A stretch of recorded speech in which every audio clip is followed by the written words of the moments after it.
Hi guys! So ito pala yung time na nagpapa-check up kami kay Danica.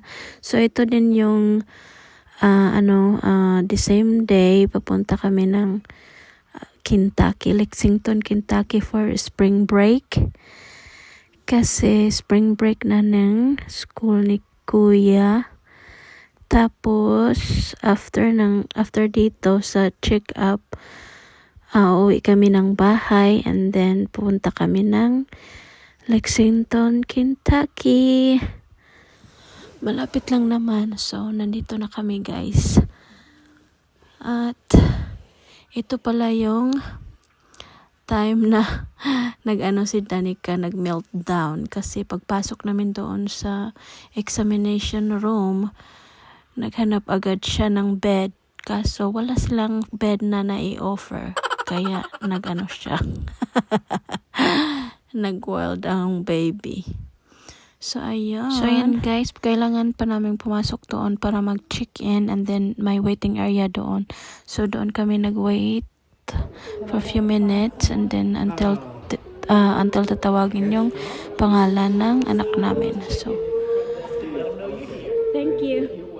So ayun na nga guys, nung pagkapasok-pasok namin doon sa examination room, naghanap agad ng bed yung anak namin guys.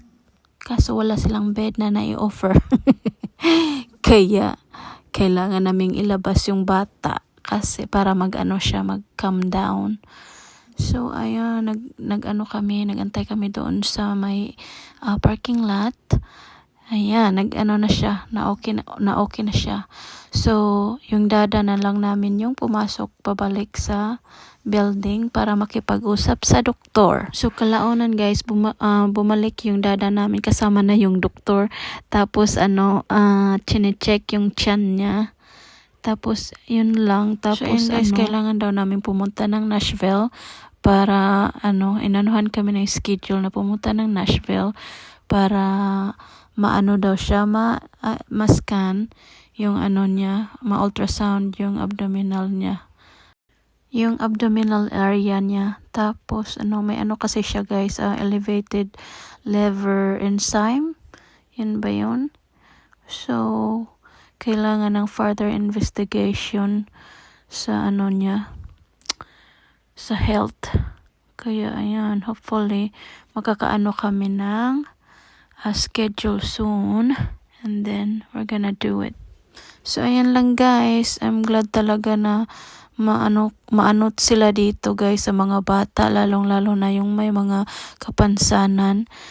Talaga sila very understanding and accommodating. Talaga sila dito guys, mapera ka or wala, ka talaga, yung i-accommodate ka talaga nila ba, aasikasuhin ka.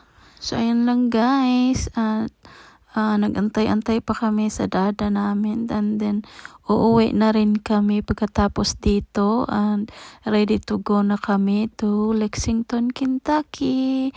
Thank you all so much for watching and we'll see you next time.